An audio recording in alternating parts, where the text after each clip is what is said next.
I got a cheat skill in another world and become unrivalled in the real world 2 के episode 4 में आपका स्वागत है। Episode की शुरुआत में हम देखते हैं लेक्सिया यूया से शादी के लिए रिक्वेस्ट कर रही होती है, जिसे सुनकर यूया कंफ्यूज हो जाता है। तब लेक्सिया का गार्ड हैरानी से बोलता है, प्रिंसेस लेक्सिया आप ये क्या कह रही है? इसने सिर्फ आपकी जान बचाई है और इसको आप सही से जानती भी नहीं हो। ये सुनकर लेक्सिया गुस्सा हो जाती है और बोलती है, तुम्हें कोई दिक्कत है क्या? ये लव एट फर्स्ट साइट है। इन लोगों की फाइट देखकर यूया बोलता है, तुम लोग मेरे घर क्यों नहीं चलते? यहाँ पर मॉन्स्टर कभी भी आ सकते हैं, मैं यही जंगल में रहता हूँ। सब लोग ये सुनकर हैरान हो जाते हैं और कहते हैं, क्या यूया इसी जंगल में रहता है? फिर अगले सीन में हम देखते हैं कि यूया सबको चाय ऑफर करता है, जिसके बाद गार्ड अपना इंट्रोडक्शन देने लगता है। वो बताता है कि मेरा नाम ओवेन है, मैं अल्सेरिया किंगडम के नाइट्स का कैप्टन हूँ। इसके बाद लेक्सिया अपना इंट्रोडक्शन देती है, जहाँ पर वो बताती है कि मैं अल्सेरिया किंगडम की फर्स्ट प्रिंसेस हूँ और मेरा नाम लेक्सिया ऑन अल्सेरिया है। ये सुनकर यूया बड़े ही हैरानी से कहता है, क्या तुम एक प्रिंसेस हो? और जब से मैं तुमसे फ्रैंक होकर बात कर रहा था। तभी ओवेन बोलता है, कोई बात नहीं, वैसे भी तुमने हमारी जान बचाई है। फिर ओवेन यूया को इंट्रोडक्शन देने के लिए कहता है। तब यूया अपना नाम यूया टेंडो बताता है। ये सुनकर ओवेन सोचने लगता है कि ये नाम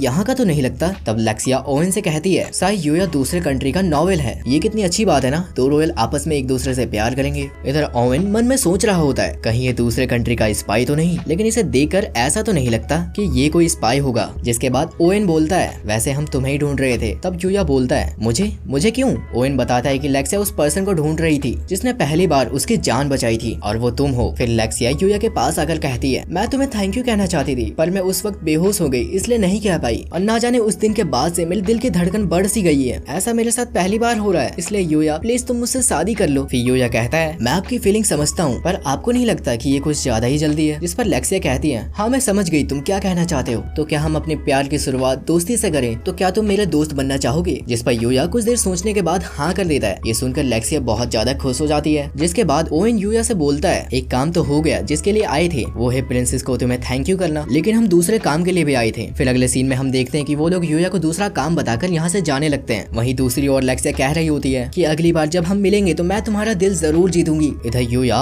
ओवेन की कही बात को सोच रहा होता है। उसने यूया से कहा था कि किंग भी तुमसे मिलकर तुम्हें थैंक यू करना चाहते हैं, जिसके लिए उन्होंने तुम्हें अपने महल पर बुलाया है। तब यूया इस बात पर हाँ बोल देता है, लेकिन वो ये भी बताता है कि मुझे कुछ काम है जिसकी वजह से मैं थोड़ी दिन बाद ही आ पाऊंगा। फिर ओवेन बोलता है, ठीक है, पर तुम आना जरूर। अगले सीन में हमें किंगडम में एक घर को दिखाया जाता है, जहाँ पर एक आदमी बहुत गुस्से में कहता है, तुम नाकाम रहे। जिस पर दूसरा आदमी कहता है, मुझे माफ करना, मैंने वहाँ पर असैसिन्स भेज दिए थे और उन्होंने प्रिंसेस को कैप्टन और नाइट से अलग कर दिया था, पर वहाँ पे बहुत सारे मॉन्स्टर्स थे जिसकी वजह से सारे असैसिन्स मारे गए। ये सुनकर उसका बॉस पूछता है, मतलब प्रिंसेस अब भी जिंदा है? तब वो कहता है, शायद हाँ। जिस पर बॉस बोलता है, अभी के लिए जाओ, पर अगली बार की गलती तुम्हारी आखिरी गलती होगी। फिर वो अपने मास्क को उतार कर कहता है, मैं कभी नहीं भूलूंगा एलेक्सिया, जो तुमने मेरे साथ किया था, मैं अपना बदला लेकर रहूंगा। जिसके बाद हमें दिखाया जाता है यूया किंग से मिलने के लिए डेट मार्क करता है। फिर यूया यूनिफॉर्म पहनकर एकेडमी के लिए निकल जाता है। रास्ते में लोग यूया को घूर घूर कर देख रहे होते हैं और कह रहे होते हैं, ये कितना ज्यादा हैंडसम है, कहीं ये कोई मॉडल तो नहीं। थोड़ी देर बाद यूया एकेडमी पहुंच जाता है, जहाँ पर चेयरमैन यूया को कांग्रेचुलेट करते हैं इस एकेडमी में एडमिशन के लिए। फिर चेयरमैन कहते हैं, मैं तुमसे बहुत बातें करना चाहता हूँ, बट तुम अभी एकेडमी में इनरोल करो। ये सुनकर यूया बोलता है, हाँ। अब जब यूया अपने क्लासरूम में जाता है, जहाँ पर टीचर बताती है कि अब यूया हमारे क्लास का पार्ट है, वही यूया को देखकर उसके दोस्त काफी खुश हो जाते हैं। अगले सीन में हम देखते हैं कि गेम के पीरियड में सब लोग फुटबॉल खेल रहे होते हैं। तभी रियो काफी शानदार तरीके से गोल मारता है, जिसे देखकर लड़कियां तो पागल ही हो जाती हैं। वहीं हम दूसरी तरफ देखते हैं कि यूया गेम को देख रहा होता है। तभी एक लड़की यूया के पास आकर बैठती है और बोलती है, तुम फुटबॉल क्यों नहीं खेल रहे हो? जिस पर यूया कहता है, अभी मेरा जिम सूट नहीं है। जिसके बाद वो लड़की यूया को अपना नाम बताती है, जो कि होता है कायले कजामा। तब यूया कहता है, तुमसे मिलकर अच्छा लगा कजामा। जिस पर वो लड़की बोलते, तुम मुझे मेरे फर्स्ट नेम से बुला सकते हो। यूया भी इस पर मान जाता है और दोबारा कहता है, तुमसे मिलकर अच्छा लगा कायले। जिसके बाद हम वापस मैच का सीन देखते हैं, जहाँ पर रियो को 6 स्टूडेंट घेर लेते हैं। वहीं वो बॉल को पीछे की तरफ पास करता है और बॉल येलो कलर के हेयर वाले लड़के के पास चली आती है। जिसके बाद वो बोलता है, तुम सब लोग बहुत लकी हो, क्योंकि तुम सब अब मेरा स्पेशल मूव देखने वाले हो। ये कहते ही वो बॉल को किक कर देता है, लेकिन बॉल गोल पोस्ट की जगह कायले को लगने वाली होती है। तभी यूया कायले को बचाने के लिए एक ऊंची छलांग मारकर बॉल को किक मारता है और बॉल बड़ी ही तेजी से गोल में चली आती है। ये सब देखकर सारे लोग हैरान हो जाते हैं। तभी रियो कहता है, आखिर ऐसा कोई कैसे कर सकता है। जिस पर यूया कायरे से कहता है क्या तुम ठीक हो, जिस पर कायरे कहती है हाँ मैं ठीक हूँ। इतने में ही वो येलो हेयर वाला लड़का यहाँ आता है और कायरे से माफी मांगने लगता है। तभी कायरे कहती है कोई बात नहीं, वैसे भी मुझे चोट नहीं लगी। तभी यहाँ पर लियो आकर कहता है ये कोई बैड पर्सन नहीं है, तुम इससे फ्रेंडशिप कर सकते हो। जिसके बाद येलो हेयर वाला अकीरा इनोची बताता है और वो ये भी बताता है अगर तुमने किसी के मुंह से यंग नॉवेल सुना है तो वो मैं ही हूँ। तभी रियो कहता है ऐसा तो मैंने कभी नहीं सुना, तुम अपनी तारीफ हमेशा खुद ही करते रहते हो। ये सुनकर यूया हंसने लगता है, साथ में वहाँ के सारे लोग भी। अगले सीन में हम देखते हैं काओरी चेंजिंग रूम जा रही होती है। तभी वो नोटिस करती है सभी लड़कियां यूया की बातें कर रहे हैं कि यूया कितना स्मार्ट और अमेजिंग है, वो किसी प्रिंस की तरह लगता है। जिसे सुनकर काओरी उनके पास जाकर पूछती है क्या यूया ने कुछ किया है। हाँ, ग्राउंड में सब फुटबॉल खेल रहे थे, तभी फुटबॉल मुझे आकर लगने ही वाला था कि यूया ने मुझे बचा लिया। ये सुनकर काओरी को कुछ समझ नहीं आता। तभी कायरे उसे बताती कि यूया ने लंबी छलांग मारकर सिर्फ बॉल नहीं रोकी, उसने बॉल को गोल भी कर दिया। ये तो कोई सुपर ह्यूमन ही कर सकता है। तभी वहाँ खड़ी एक लड़की कहती है यूया कितना स्मार्ट है, उसकी गर्लफ्रेंड तो जरूर होगी। जिसे सुनने के बाद काओरी और कायरे दोनों एक साथ बोलते हैं नहीं हमें नहीं लगता ऐसा कुछ होगा। जिसके बाद एक लड़की बोलती है तुम्हें कैसे पता, अगर उसकी कोई गर्लफ्रेंड होगी तो तुम्हें क्यों बताएगा। ये सुनकर काओरी थोड़ा परेशान हो जाती है। अगले सीन में हम देखते हैं यूया क्लासरूम में बैठा हुआ है और नीचे काओरी यूया को हेलो बोलती है, जिस पर यूया काओरी को भी हेलो बोलता है। तभी एकेडमी का गेट टूट जाता है और यहाँ कुछ बाइकर्स घुस जाते हैं जो कि लड़की को छेड़ने लगते हैं। ये सब यूया के क्लास वाले भी देख रहे होते हैं, जिस पर सब लोग कहते हैं आखिर ये कौन है। तभी एक स्टूडेंट कहता है ये तो रेड ओगरा है, ये गैंग तो यहाँ की सबसे खतरनाक गैंग है। वही यूया सोचता है कि ये तो अरेकी का ग्रुप है। तभी हम देखते हैं कि काओरी उनसे बोलती है तुम यहाँ क्या कर रहे हो, अभी चेयरमैन यहाँ नहीं है इसलिए तुम लोग यहाँ से चले जाओ। काओरी को देख वो गुंडा कहता है क्या यह वो लड़की है, जहाँ हमें पता चलता है कि यहाँ पर यूया के भाई बहन भी है। तभी यूया का भाई बोलता है हाँ ये वही लड़की है। ये सुनकर काओरी कहती है तुम लोग यहाँ क्या कर रहे हो। जिस पर यूया का भाई कहता है तुमने हमारी बेइज्जती करने के बाद हमारे बेवकूफ भाई को अकेडमी में ले लिया। तभी काओरी कहती है तुम जो भी करने आए हो तुम नहीं कर पाओगे, पुलिस यहाँ कभी भी आ सकती है। तभी यूया का भाई बोलता है पुलिस को आने में अभी टाइम लगेगा, जब तक हम अपना काम कंप्लीट कर लेंगे तुम्हें किडनैप करके। ये सब देखकर यूया काओरी को बचाने के लिए जाता है। वो रुक जाता है क्योंकि बहुत ज्यादा डर चुका था, जिसकी वजह से वो कांपने लगता है। वो मन में सोचता है आखिर मुझे ये क्या हो रहा है, मैं दूसरी दुनिया में बड़े बड़े मॉन्स्टर से लड़ता हूँ तो मुझे डर क्यों लग रहा है। भले ही मेरी बॉडी बहुत स्ट्रांग हो गई हो लेकिन मेरा दिल अभी भी वैसा ही है डरपोक। ये देख कर यूया के फ्रेंड्स बोलते हैं यूया क्या तुम ठीक हो। तब यूया अपने आप को थप्पड़ मारता है और खुद को संभालता है। फिर यूया विंडो की तरफ जाने लगता है। तभी लियो बोलता है जाने का रास्ता इधर से है। इतने में यूया खिड़की से कूद जाता है, जहाँ सब लोग उसे रोकने की कोशिश करते हैं, ये बताते हुए कि हम चौथे फ्लोर पे हैं। लेकिन यूया तब तक कूद कर नीचे पहुंच चुका होता है। ये देख कर सब लोग हैरान हो जाते हैं कि आखिर कोई ऐसा कैसे कर सकता है। जिसके बाद यूया सभी को डॉज करते हुए अरेकी के पास पहुंच जाता है, जहाँ हमें पता चलता है कि अरेकी भी यूया से बदला लेना चाहता है। इतने में सब लोग यूया पर हथियारों से हमला कर देते हैं, पर यूया सबके हमलों से इतनी तेजी से बचता है कि लगता है कि वो टेलीपोर्ट हो रहा है। फिर यूया एक ही बार में सबके हथियारों को तोड़ देता है। यूया किसी से लड़ना नहीं चाहता, वो तो सिर्फ काओरी को बचाना चाहता है। तभी यूया देखता है कि काओरी को वो लोग ले जा रहे हैं, जिससे यूया अपनी स्पीड बढ़ाने लगता है। पर यहाँ और भी ताकतवर लोग आ जाते हैं यूया को रोकने। इनमें से एक सूमो रेसलर होता है जो कि यूया पर डायरेक्ट हमला कर देता है, लेकिन यूया उसे अपने एक ही हाथ से रोक देता है और पीछे फेंक देता है। ये देखकर वहाँ खड़े सारे गुंडे कहते हैं आखिर ऐसा कोई कैसे कर सकता है। जिसके बाद यूया काओरी के पास जाकर कहता है तुम ठीक हो ना। तभी गैंग का लीडर बाइक लेकर बड़ी तेजी से इसकी तरफ आने लगता है, पर यूया उसको डॉज तो कर लेता है पर वो नीचे गिर जाता है, जिससे गैंग का लीडर यूया को कुचलने के लिए जैसे ही बाइक चढ़ाने जाता है यूया बहुत ऊपर छलांग मार लेता है। लीडर की बाइक बहुत तेज होती है जिसे वो संभाल नहीं पाता और सीधा एक दीवार से जा टकराता है, जिससे वो घायल हो जाता है। कुछ देर बाद हम देखते हैं कि वहाँ पर पुलिस आ चुकी है और उन सबको बंद करके ले जा रही है। वहीं पर यूया काओरी से पूछता है तुम डर तो नहीं रहे हो ना। तभी काओरी बेहोश होने लगती है, लेकिन यूया उसे पकड़ लेता है और वो दोनों एक दूसरे को देखकर शर्माने लगते हैं। इसके बाद हम देखते हैं कि सब कुछ नॉर्मल हो गया है और सब लोग अपनी अपनी जगहों पर बैठ जाते हैं। दूसरी तरफ हम यूया के भाई और बहन को देखते हैं जो कि कह रहे होते हैं ये ग्रुप बहुत बेकार थी, हमें इन्हें बुलाना ही नहीं चाहिए था। इससे लीडर को गुस्सा आ जाता है और वो उसका गला पकड़ लेता है। तब उसकी बहन उसे बचाने की कोशिश करती है, पर लीडर उसे लात मारकर दूर धकेल देता है। अब लीडर यूया के भाई को मारने वाला होता है, तभी यूया आ जाता है और लीडर के हाथ को पकड़कर दूर फेंक देता है। यूया अपने भाई से पूछता है क्या तुम ठीक हो। ये देखकर लीडर गुस्से में यूया को मारने के लिए आने लगता है। तभी यूया बड़े खतरनाक नजरों से लीडर को देखता है, जिसे देखकर लीडर तो बेहोश हो जाता है। ये सब देखकर सब लोग सोचने लगते हैं कि आखिर अभी अभी हुआ क्या। तभी यूया के भाई बहन पूछते हैं आखिर तुमने हमें बचाया क्यों। जिस पर यूया कहता है तुमने मेरे साथ बहुत गलत किया जिसे मैं कभी भूल नहीं सकता, पर तुम मेरी फैमिली हो इसलिए मैं तुम्हें अबेंडन नहीं कर सकता। ये देखकर इन्हें रोना आ जाता है। वहीं यूया के सारे फ्रेंड भी आ जाते हैं, जिस पर यूया कहता है माफ करना, शायद मैं तुम्हें थोड़ा अजीब लग रहा हूँ। तब रियो कहता है नहीं, तुमने जो किया वो काफी ज्यादा अमेजिंग था। जिसके बाद काफी सारे लोग यूया को घेर कर उसकी तारीफ करने लगते हैं। यूया ये सब देखकर बहुत खुश होता है कि उसके बहुत सारे फ्रेंड बन गए हैं। इसी के साथ हमारा ये एपिसोड यहीं पर खत्म होता है। तो अगर आपको ऐसे ही एनीमे एक्सप्लेन वीडियोस और भी देखनी है तो प्लीज हमारे चैनल एनीमे कून को जरूर सब्सक्राइब करें। करें, हमें काफी मोटिवेशन मिलता है ऐसे ही और भी एनिमे एक्सप्लेनेशन वीडियोस बनाने के लिए। सो मिलते हैं एक और नई वीडियो में, तब तक के लिए गुड बाय।